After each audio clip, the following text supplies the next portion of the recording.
Une situation qui va être aussi ubuesque que celle que viennent de décrire mes voisins.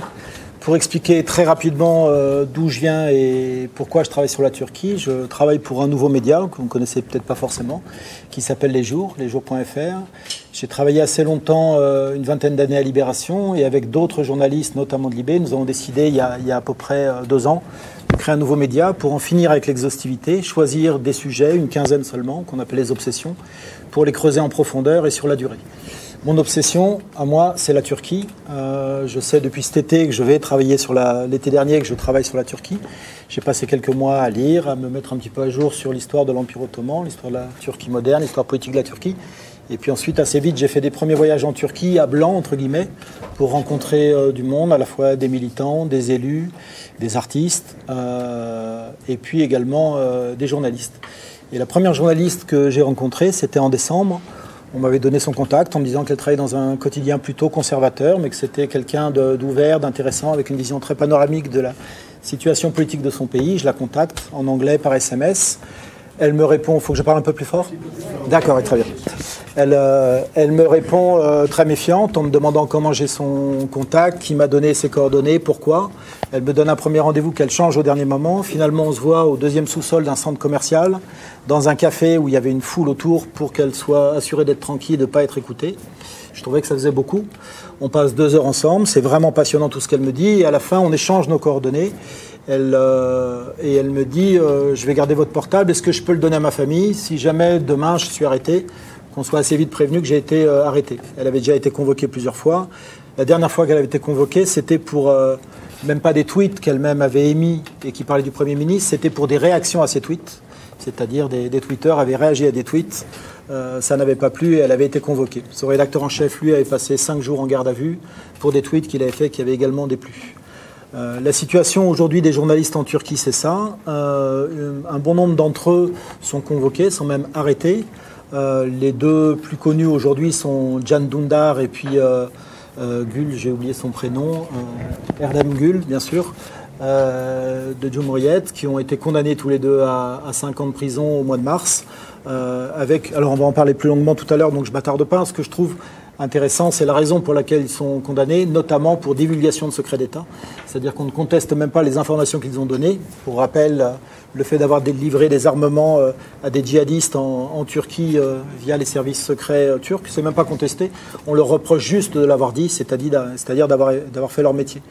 Combien de journalistes sont emprisonnés aujourd'hui en Turquie? C'est dur à savoir. Il y a une plateforme qui s'est montée. Aux dernières nouvelles, c'est une trentaine de journalistes. Mais c'est compliqué de savoir très précisément. À côté de ces arrestations, donc il y a également beaucoup de convocations. Il y a une pression constante qui provoque une sorte d'autocensure pour ceux qui peuvent continuer à faire leur métier. Mais par ailleurs, en même temps qu'on s'en prend aux journalistes, on s'en prend également aux médias, à la presse, aux télévisions, avec plusieurs armes possibles. Pour ce qui concerne télé ou presse écrite d'ailleurs, des amendes, des redressements fiscaux, ou carrément des poursuites. Ça peut être pour insulte au président, pour diffamation, pour propagande terroriste toujours. C'est très utilisé en Turquie, la propagande terroriste. Où là, on va pouvoir en quelques heures fermer un journal.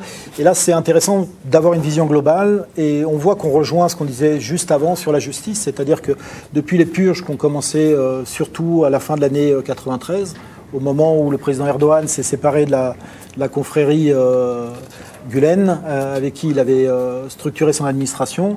Il y a eu des purges assez intenses dans la police et dans la justice notamment. Et donc, des procureurs qui sont complètement aux ordres, des juges uniques qui peuvent prendre des décisions très vite.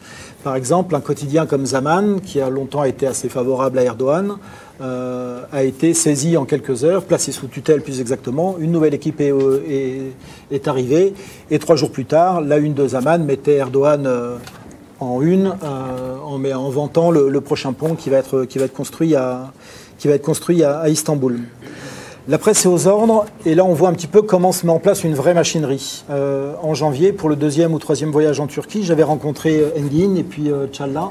C'était quelques jours après la pétition, et c'était un moment d'extrême tension. Et ce qui s'était passé m'avait beaucoup frappé, c'est-à-dire qu'il y a une pétition qui est signée par un peu plus d'1 millier d'universitaires. Je pense que cette pétition, on n'en aurait pas beaucoup entendu parler ici, si le président Erdogan n'avait pas choisi, le lendemain ou 2 jours après, d'insulter les universitaires, d'y aller vraiment très fort en les accusant de complicité de terrorisme, Et ensuite, derrière ça, en fait, la presse a embrayé immédiatement, avec notamment, Inch'Allah l'a pas dit, mais des journaux qui publiaient les portraits des universitaires concernés. Certains ont été empêchés de vivre dans les petites villes assez conservatrices où ils vivaient, tout simplement parce que la presse locale avait mis et vous mettez tous les jours leurs photos. C'était impossible de circuler dans la rue, beaucoup ont dû quitter leur ville. Donc la presse embraye de cette façon-là.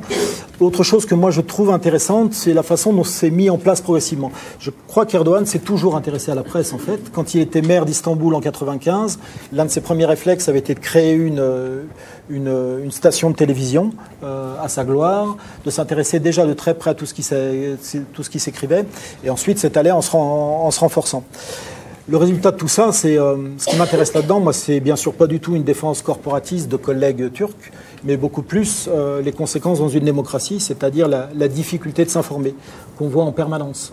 Au mois de mars, je suis allé travailler au Kurdistan. Alors déjà avant ça, peut-être, en décembre, l'une des premières fois où je venais à Istanbul, je voyais dans les cafés, sur les écrans de télévision, les mêmes images qui tournaient en boucle. C'était des images prises pendant le couvre-feu dans une ville, je ne sais plus si c'était à Diyarbakir ou Cizre, mais je crois que c'était à Cizre, où on voit en fait des... C'était peut-être, oui, possible. Ouais. Où les forces spéciales turques, gendarmes et police, avancent accroupis comme s'il y avait un danger énorme partout autour. Et en fait, l'image est extrêmement calme. C'est pris du milieu d'une route. C'est un panoramique, donc l'image bouge. On sent que le journaliste n'est pas du tout menacé. Bref, c'est une mise en scène, en fait. Sauf que dans les cafés, tout le monde avalait ça comme ça, sans beaucoup de recul. C'est l'impression que j'avais eu. Et quand je suis allé ensuite à Cizre au mois de mars, et que j'ai pu parler avec les gens m'ont expliqué comment la télévision d'État et puis la télévision aux ordres en Turquie était venue effectivement avec les policiers, avec les gendarmes. Et puis ensuite, quand le couvre-feu a été levé, qu'il était temps d'y retourner pour parler avec les gens, pour savoir ce qui s'était passé, pour voir ces quartiers entièrement détruits, pour voir les exécutions qui ont eu lieu, notamment dans des caves, dans certains immeubles à Cizre et à Diyarbakir. Là, par contre, les habitants n'ont plus vu la presse, parce qu'aujourd'hui, c'est devenu très compliqué de s'informer en Turquie. Dans le fonctionnement des jours, les médias pour lesquels je travaille, il y a l'idée de fonctionner avec des feuilletons pour revenir souvent sur les sujets qu'on suit et puis d'avoir des personnages qu'on suit sur la durée.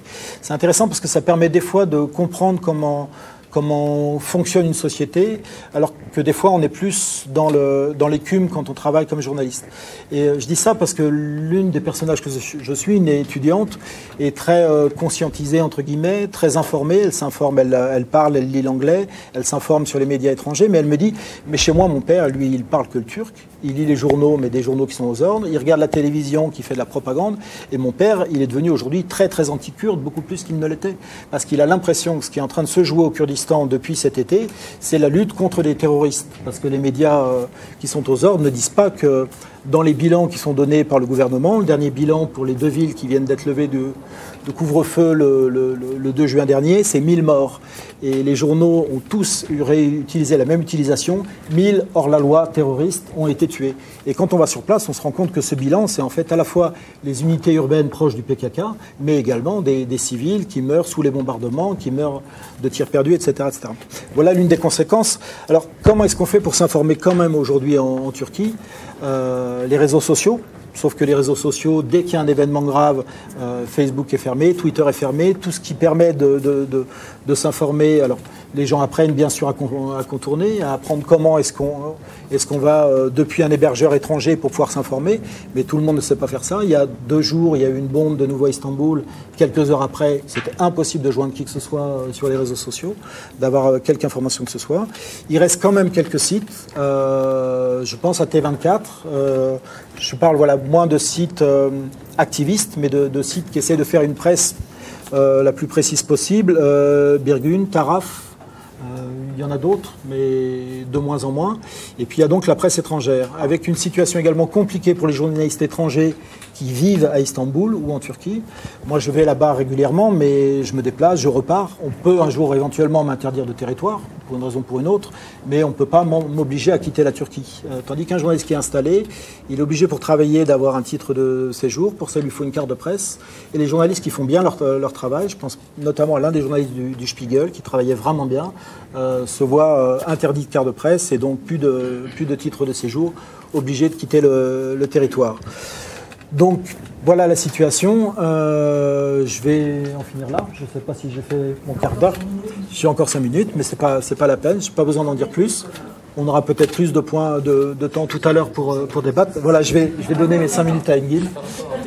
Juste terminer en terminant où j'ai commencé, il faut juste vous donner des nouvelles de cette journaliste à qui j'avais promis de ne pas donner son nom dans mon journal et je ne l'ai jamais fait. Aujourd'hui, elle est plus en sécurité parce qu'elle était obligée de quitter la Turquie. Voilà, elle est partie il y a 2 mois, elle est maintenant en Belgique parce que c'était impossible de faire son métier et qu'elle est passionnée, qu'elle voulait continuer à faire de l'information. Maintenant, elle travaille à Bruxelles.